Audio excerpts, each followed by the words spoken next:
오늘은 마태복음 5장 부분의 17절 이하의 말씀으로 하나님의 말씀과 그리스도라는 제목으로 은혜를 나누고자 합니다. 한번 따라서 할까요? 하나님의 말씀, 그리스도.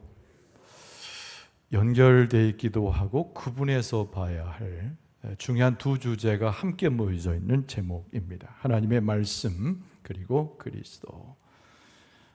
그림 한 장 볼까요?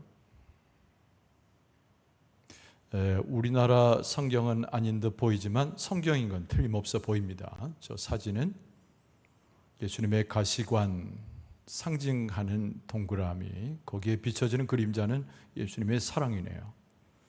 하나님의 말씀과 관련된 그리스도의 복음, 그러면서도 말씀의 중심으로서의 그리스도의 복음, 하나님의 사랑이 그리스도를 통해 나타났음을 상징적으로 보여주는 그림이자 사진입니다.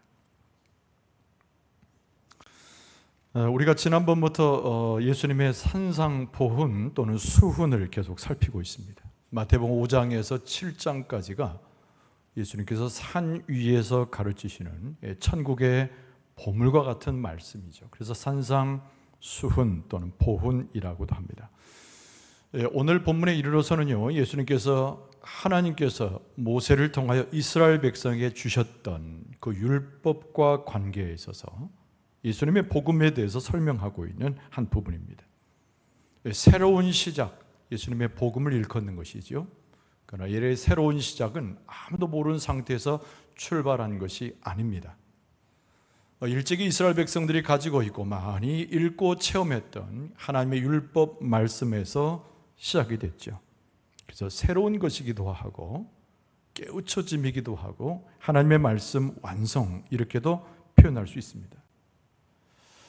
여러분, 구약 성경과 신약 성경을 우리가 대하면 사뭇 어떤 마음을 갖습니까? 유사하면서도 조금 다르죠. 여러분, 구약 성경을 대하기가 좀 편하십니까? 아니면 신약 성경 읽기를 선호하십니까? 사실은 이런 질문은 거의 우문에 가까운 것인데요. 어떤 사람이 그런 얘기를 했습니다. 예수님께서 가져오신 것은 복음의 말씀인데 구약 성경에 나오는 오래된 율법에 대해 대체하는 것이다. 이렇게 말하는 사람들이 있어요. 잘못된 표현입니다. 예수님께서 복음을 선포하신 것은 분명하지만 이미 기록되었던 율법을 제하신 것이 아니기 때문입니다. 여러분, 구약 성경은 분량에 있어서도 굉장히 많은 부분을 차지합니다. 우리가 잘 알고 66권 전체 성경 중에 분량이 무려 4분의 3에 걸치고 있습니다. 그러나 분량으로 이야기할 것만은 아니고 구약 성경과 신약 성경을 견주어서 그 가치를 비교해 보면 결론적으로 말해서 그 가치는 동일한 것입니다. 모두가 다 하나님의 말씀이고 예수 그리스도의 복음과 연관되어져서 오히려 복음을 설명하고 있는 것이 율법이기 때문에 그렇습니다. 예수님께서 구약 성경에 나오는 율법을 어떻게 보셨는가? 그 율법을 어떻게 복음으로 해석하고 있는가? 산상보훈에 나타난 예수 그리스도의 복음을 증거하면서 하나님의 율법인 이 하나님의 말씀을 어떻게 우리에게 전해주고 있는가? 관심을 가질 필요가 있습니다. 그러나 분명한 것은 율법을 가르쳤던 그 당시의 선생과는 비교될 수 없는 예수님은 권위로서 하나님의 말씀인 복음을 선포하셨습니다. 예수님이 곧 하나님이셨기 때문에 그의 말씀과 그의 해석과 일러주는 복음은 온전한 것이었어요. 우리는 예수 그리스도를 믿는다고 할 때 예수님의 선포되는 권위 있는 말씀을 받아들인다는 말과 같은 의미로 사용합니다. 그래서 오늘 산상부훈에 나오는 하나님의 율법인 하나님의 말씀을 예수님께서 어떻게 보셨는가, 함께 예수님의 시각과 말씀으로 하나님의 말씀 율법을 들여다볼 필요가 있습니다. 자, 오늘 이 본문의 말씀은요, 첫 번째로 예수님은 율법과 선지자를 바로 성취하기 위해서, 온전케 하기 위해서 오셨다라고 하는 첫 번째 정의입니다. 한번 따라서 할까요? 예수님께서 율법과 선지자를 성취하기 위해 오셨습니다. 잘 기억해야 됩니다. 율법과 선지자라고 했지만 이건 구약성경 전체를 일컫는 표현이죠. 그러니까 구약성경에 나오는 39권을 예수님께서 성취하기 위해서 오셨다. 이 첫 번째의 매우 중요한 이 주제를 잘 기억할 필요가 있습니다. 오늘 본문의 말씀 17절은요. 내가 율법이나 선지자를 폐하러 온 줄로 생각하지 말라. 폐하러 온 것이 아니요 오히려 완전하게 하려 함이라.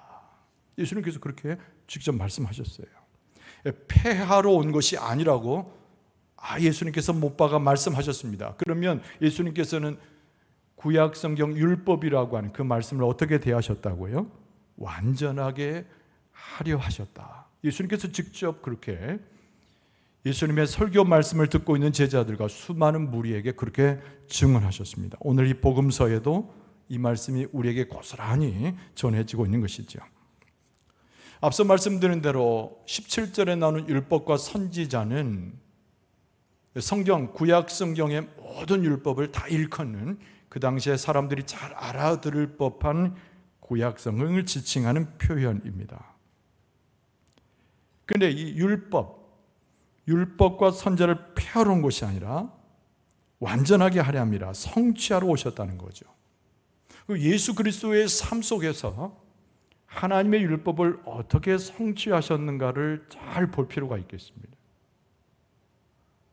예수님은 우리와 똑같은 분으로 오셨죠. 온전한 하나님이시기도 했지만 온전한 사람이기도 하셨어요. 소위 성육신 하셔서 우리 가운데 오셨습니다. 그런데 예수님은 우리와 다른 것이 딱 한 가지가 있었어요. 예수님은 이것이 없으셨죠. 무엇이 없었죠? 그렇죠. 죄가 없었어요.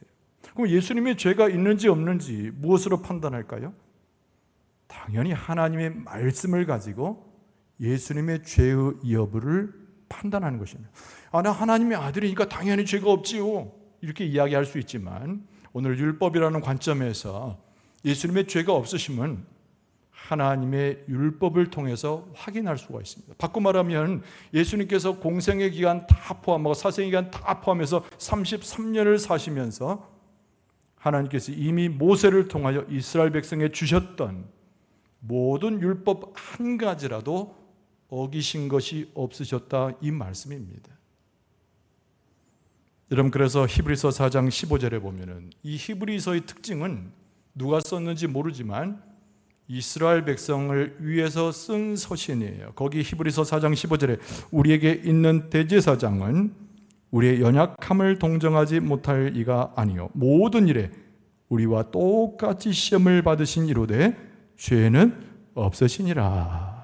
그러니까 히브리서 기자가 앞서 말씀드린 대로 히브리 사람, 이스라엘 백성, 율법을 알고 있는 이스라엘 백성에게 예수님을 대제사장으로 소개하면서 예수님에 대해서 그렇게 표현한 것이에요.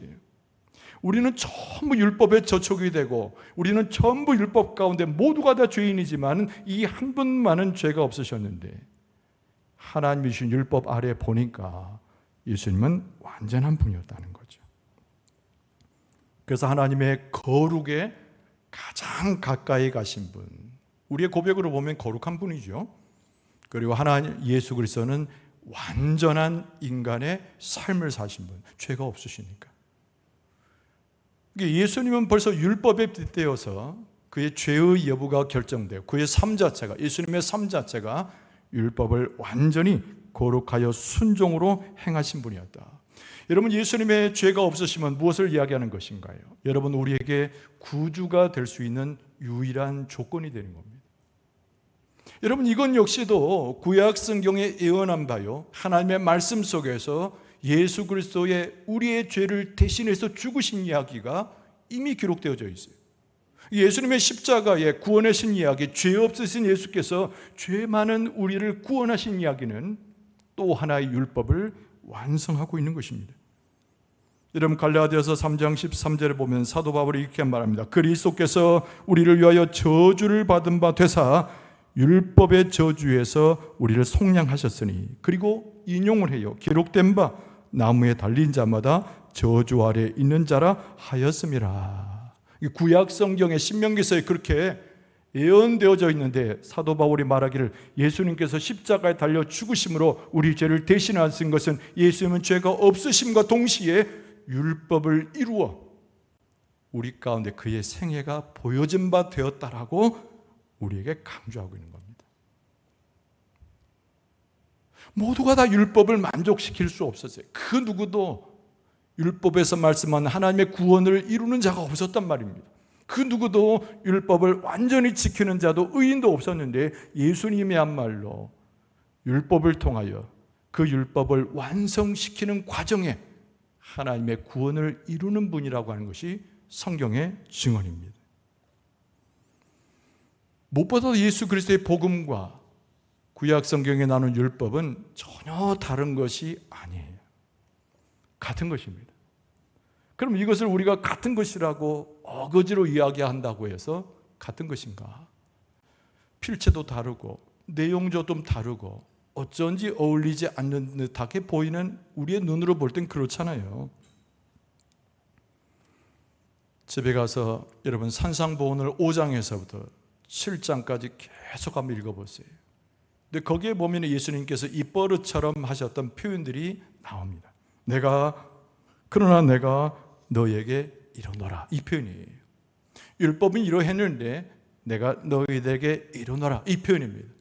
율법과 관련되어져서 예수 그리스도의 십자가와 하나님의 사랑, 그 십자가에 나타난 하나님의 역사를 그대로 예수님께서 가르쳐 주시기 위해서 이 표현을 많이 사용하셨습니다. 여러분, 예수님께서 강조하셨던 하나님께서 일러주셨던 율법의 총화가 무엇입니까? 공의와 다스림, 다른 민족을 쳐부어서 하나님의 승리, 이런 것도 있지만 제일 중요한 것은 구약에 있어서 주제도 사랑입니다. 신약 성경의 가장 중요한 주제도 사랑이듯이 구약 성경은 하나님의 사랑, 예수 그리스도의 십자가는 그 하나님의 사랑이 확증된 것이지요. 그런데 중요한 것은 외적인 모습으로 하나님의 사랑을 이해해서는 안 되는 겁니다. 율법에 나타난 문자적인 의미로 하나님의 사랑을 이해할 수는 없다는 얘기죠. 우리의 심령 깊은 곳에서 영혼으로 하나님을 경험하는 가운데서 하나님의 사랑을 이해할 수 있습니다. 예수님께서 주셨던 최고의 계명으로 뭐를 말씀하셨어요? 네 이웃을 내 몸과 같이 사랑하라. 그런데 그 사랑의 예수님의 선포에는 무슨 말씀이 있냐면 그 사랑이라고 하는 것은 네 이웃을 해치는 것이 아니라는 전제가 있습니다. 이런 구약 성경에 나오는 하나님의 사랑을 표현하는 이스라엘 백성의 행동 거지에 대한 하나님의 교훈적 말씀에는 내 이웃을 해하는 것, 가난하고 고통받는 자를 핍박하는 것은 하나님 앞에 범죄임을 수없이 가르쳐 주셨어요. 예수님께서 내 이웃을 내 몸같이 사랑하라. 그리고 사랑의 본질은 내 이웃을 해하는 것이 아니라는 거죠. 그러니까 예수님께서 말씀하고 있는 내 이웃을 내 몸같이 사랑하라고 하는 것은 이미 구약 성경에 하나님이 말씀하셨던 그 사랑의 법을 성취하는 것이라는 얘기입니다. 그래서 사도 바울이 로마서 13장에 이렇게 말씀했습니다. 9절 하반절에 내 이웃을 내 자신과 같이 사랑하라 하신 그 말씀 가운데 다 우리가 들었느니라. 사랑은 이웃에게 악을 행하지 아니하나니 그러므로 사랑은 율법의 완성이니라. 바울이 그렇게 이야기한 거예요. 로마에 있는 교인들에게. 사랑은 이웃을 해치는 것이 아니에요. 상대방을 죽이는 것이 아니에요. 고대의 전쟁 가운데 너는 죽고 나는 살아야 되는 논리 가운데 있었지 않았습니까? 전쟁터에 나가서 상대방을 죽이지 않으면 내가 죽는 거예요. 그게 공인 줄 알았습니다. 그것이 하나님의 뜻인 줄 알았습니다.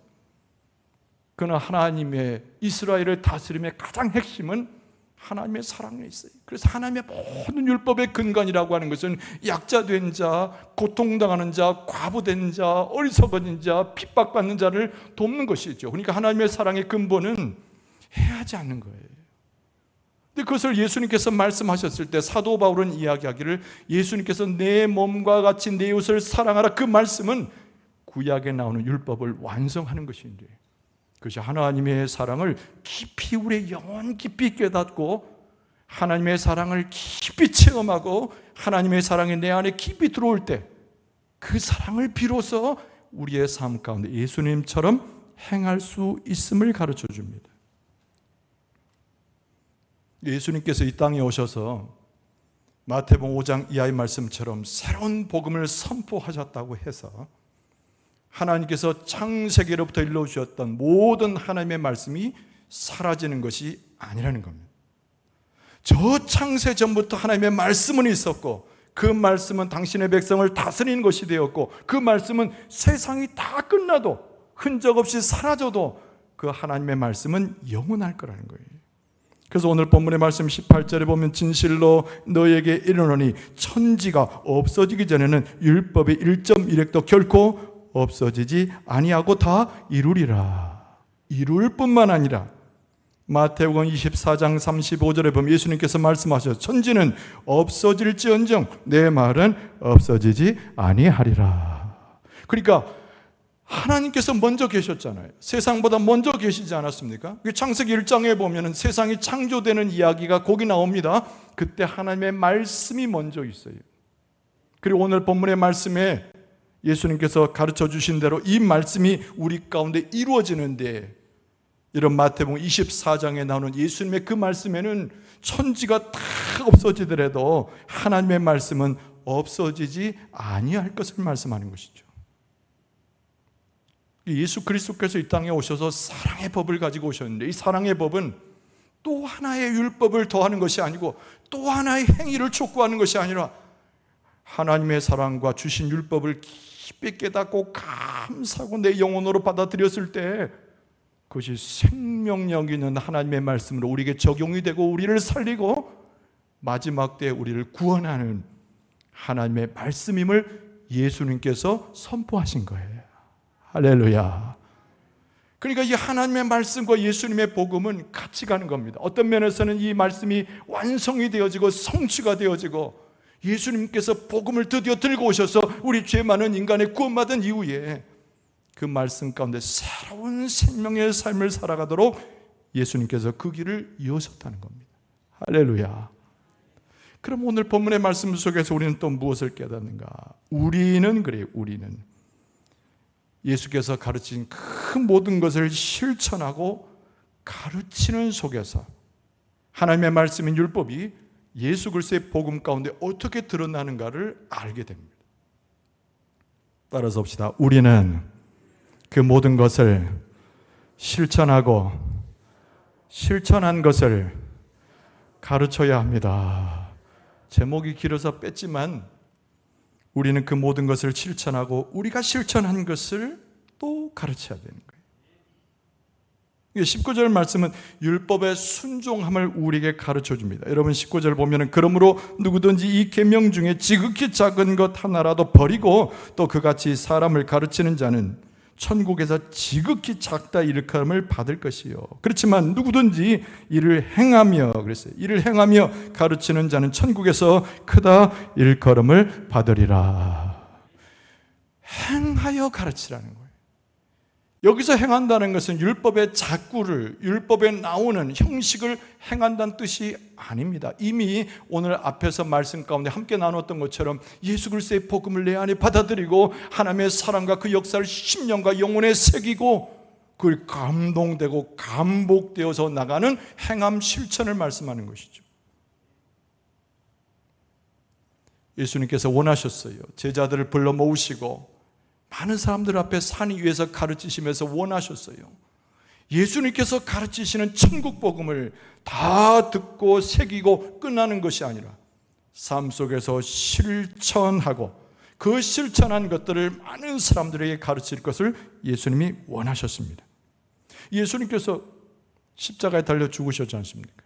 그러나 다시 부활하셨어요. 할렐루야. 그리고 나서 40일을 이 땅에 계셨습니다. 그리고 예수님께서 승천하셨습니다. 그런데 승천하시기 직전에 예수님을 바라보는 수많은 사람들에게 명령하셨는데 우리가 그것을 뭐라고 말해요? 예수님의 대위임 명령 이렇게 말합니다. 그 유명한 마태복음 28장 19절 이하의 말씀이죠. 그러므로 너희는 가서 모든 민족을 제자로 삼아 아버지와 아들과 성령의 이름으로 세례를 베풀고 내가 너희에게 분부한 모든 것을 가르쳐 지키게 하라. 볼지어다 내가 세상 끝날까지 너희와 항상 함께 있으리라 하시니라. 엄청난 말씀이잖아요. 이걸 우리가 대위명, 예수께서 하셨던 일을 하나 예수 그리스도를 따라가고 오늘날 믿음을 갖고 교회를 세워서 사명을 감당하는 자에게 다 맡기셨다고 대위명령이에요. 근데 그 말씀을 자세히 보니까 뭐라고 돼 있어요? 20절에 내가 너에게 분부한 모든 것을 생략된 것은 너희들도 실천하고 가르쳐 지키게 하라, 이 말씀인 거죠. 하나님이 주신 말씀은 없어진 것이 아니고 예수 그리스도를 통하여 완전히 성화되어지고 성육신 되어졌는데 그것이 우리의 심령에 새기고 내 발걸음에 새겨질 때 그 말씀을 지켜 행하여 감동하고 감격하게 하게 될 때 우리의 입술과 삶을 통하여 온 세상을 향하여 그리스도의 복음을 증거하는 놀라운 역사가 나타나게 될 줄로 믿습니다. 그때 뭐라고 하셨냐면은 내가 하늘로 올라가지만 너희들하고 전혀 동떨어진 그 어느 곳으로 가는 것이 아니라는 거예요. 예수님께서 약속하시기를 내가 세상 끝날까지 너희와 항상 함께 있으리라. 예수 그리스도의 말씀으로 준행하는 사람, 예수 그리스도의 말씀을 심령에 새기고 그 영혼을 다하여 충성을 다하는 사람, 예수님께서 잊어버리실 리가 없잖아요. 예수님의 복음이 들어간 사람, 예수님이 보호하시지 누가 보호하신단 말입니까? 예수님께서 함께 하신다는 이 약속이 2000년 동안 교회와 함께하고 이 말씀 가운데 감동한 사람과 함께하고 그 말씀 가운데 이루어지는 역사에 함께한 우리 모두에게 예수님의 이 약속의 말씀이 이루어지게 될 줄로 믿습니다. 근데 중요한 것은 하나님의 말씀을 잘못 받아들였던 일군의 사람이 예수님의 주변에 있었어요. 그래서 예수님께서 이 말씀을 잊지 않고 하십니다. 이들보다 예수님 주변에서 예수님께 좋은 평가를 받지 못했던 일군의 사람들이 있었는데 이들의 의의는 대단한 것이었는데 많은 사람들이 부러워할 만한 것인데 너희들의 의의는 이 사람들보다 훨씬 큰 의의가 되어야 된다, 이 말씀을 하셨어요. 오늘 20절을 확인해 보면 내가 너에게 이르노니 너희 의의가 서기관과 바리새인보다 더 낫지 못하면 결코 천국에 들어가지 못하리라. 굉장히 부담스러운 이야기죠. 여러분, 예수님 당시 종교 지도자들 지칭하고 있는 겁니다. 서기관, 바리새인. 여러분, 바리새인 우습게 보면 안 돼요. 대단한 사람들입니다. 이 바리새란 말 자체가 나눠졌다, 구별됐다, 그런 뜻입니다. 하나님의 말씀을 얼마나 잘 지키는 사람들인지, 헌금하는 것, 기도하는 것, 금식하는 것, 사람들이 쫓아올 수 없을 정도의 경건의 모습을 가진 사람들이 바리새인들이에요. 서기관은 하나님의 말씀에 정통했어요. 아무도 하나님의 말씀을 직접 만진 사람이 없는데 이들은 매일마다 하나님의 말씀을 쓰고 읽고 말씀을 거의 다 외우다시피 한 사람들이 서기관들입니다. 예수님 당시에 많은 사람들이 속담처럼 하던 얘기가 있어요. 만약에 천국에 누가 올라가는데 딱 두 사람만 올라간다면 한 사람은 서기관이고 한 사람은 바리새인일 거다. 속담처럼 사람들이 외던 이야기가 있었다는 거예요. 욕하는 사람도 있었지만 인정하지 않는 사람도 있었지만 모든 사람들이 그들의 모습을 보고 그들의 의의를 보고 인정할 수밖에 없었다는 겁니다.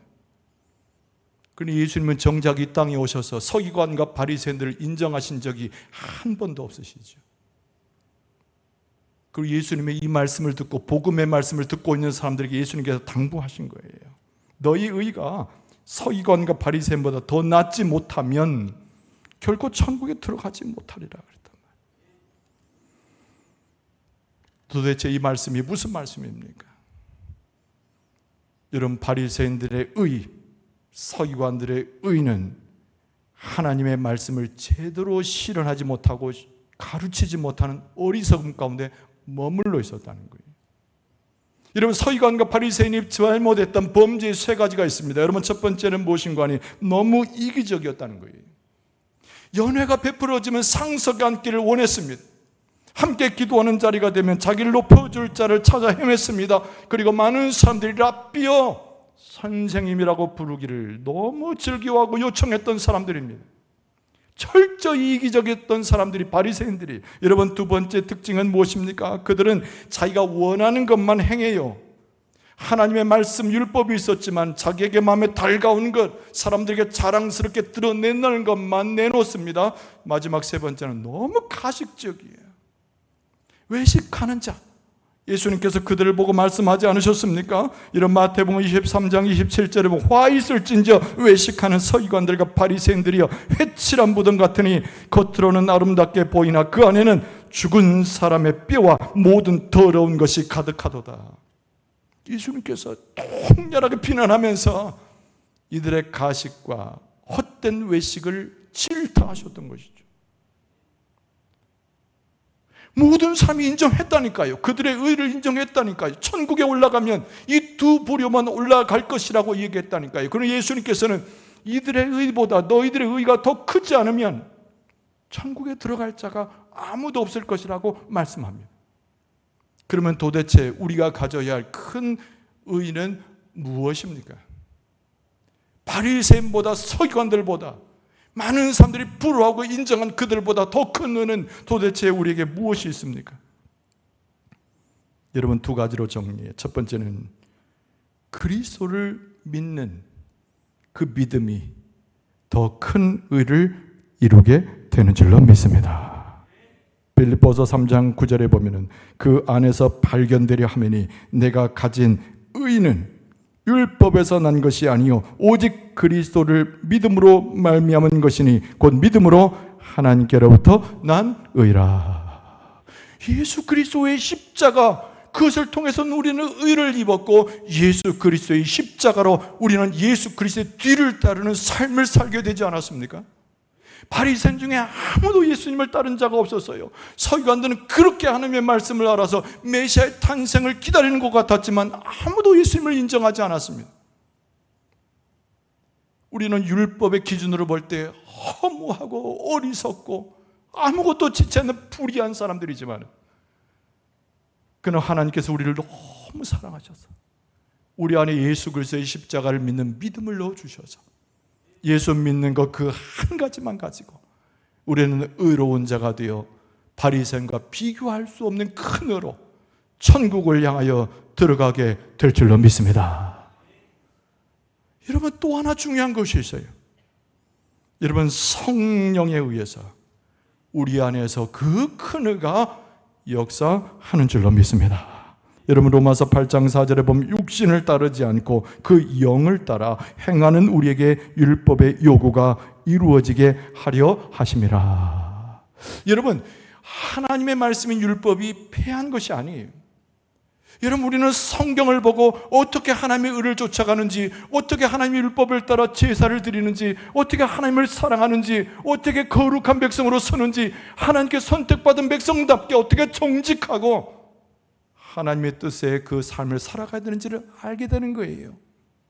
그러나 서기관과 바리새인처럼 겉으로 하는 행위로는 이룰 수 없는데 그 모든 삶을 거룩하게 하고 하나님의 마음에 합당한 새로운 삶을 살게 하는 것은 온전히 이 힘밖에 없어요. 그 힘이 무엇입니까? 예수께서 우리에게 보내주시고 하나님께서 우리에게 허락하신 성령의 역사를 통하여 하나님의 의를 유일하게 이루게 될 줄로 믿습니다. 정직하게 되는 겁니다. 하나님 앞에 거룩한 백성이 되는 겁니다. 용맹을 갖고 믿음을 갖게 되는 것입니다. 하나님의 나라가 이 땅에 임할 때 교회는 하나님의 마음에 합당해야 돼요. 사람들이 볼 때 이런 교회가 된다, 저런 교회가 된다, 얼핏 참고해서 좋은 얘기 같지만 하나님의 마음에 합당한 교회가 되어야 돼요. 하나님께서 이루신 정의와 공의를 실천할 수 있는 교회가 되어야 돼요. 하나님 보시기에 도무지 남불할 필요가 없는 그런 교회가 되어야 돼요. 근데 우리 힘으로 바리새인처럼 서기관처럼 겉으로 한 노력으로 가능합니까? 하나님의 영이고 그리스도의 영인 성령이 우리 안에 들어오시면 이 모든 것이 가능하게 되고 그리스도의 복음으로 하나님의 주신 말씀과 명령을 수행하게 될 줄로 믿습니다. 그래서 오늘 20절 말씀에 말하기를 내가 너에게 이르노니 너희가 서기관과 바리새인보다 더 낫지 못하면이라고 전제합니다. 더 나은 사람이 20절 하반절에 천국에 들어간다, 이 말씀을 뒤집어 보면 그런 표현인 거예요. 여러분, 천국에 들어가기를 원하십니까? 원하십니까? 지금 천국의 삶을 살기 원하십니까? 하나님이 주인 되는 삶을 살기 원하십니까? 예수께서 함께 하시는 삶을 살기 원하십니까? 성령의 역사 가운데 능력 있는 삶이 되어서 강건함을 입고 주의 백성, 주의 군사로 나가기를 원하십니까? 그러면 우리의 의는 예수 그리스도의 의지되어 있고 성령의 의지가 되어 있어서 하나님의 말씀 가운데 행하는 자가 되어야 합니다. 예수님께서 이 말씀을 하고 계시는 거예요. 여러분, 의를 이야기할 때 단순하게 이야기하면 인간의 의가 있고 하나님의 의가 있습니다. 설명하지 않아도 무슨 뜻인지 알겠죠? 여러분, 지옥은 인간의 의로 가득 찬 곳이 지옥입니다. 천국은 어떤 곳입니까? 죽어서 갔던 지금 현재의 천국이든 하나님의 의가 충만한 곳이 천국인 줄로 믿습니다. 여러분의 심령과 내 삶의, 내 심령의 영혼에 하나님의 의가 충만할 줄로 믿습니다. 예수 그리스도의 그 큰아가 우리를 다스리게 될 줄로 믿습니다. 오늘 본문의 말씀은 예수님은 율법과 선지자들을 폐하러 오신 것이 아니고 완성하러 성취하러 오셨다고 말씀하고 있습니다. 하나님의 말씀은 없어지지 아니하고 우리 가운데 인정되며 마지막 때까지 그 하나님의 말씀은 융성한 것임을 우리에게 가르쳐줍니다. 그러나 중요한 것은 예수 그리스도의 복음은 하나님의 말씀을 우리의 삶 가운데 적용시키고 능력 있게 하는 그것이 바로 예수 그리스도의 복음입니다. 복음 가운데 생명을 얻을 수 있기를 바랍니다.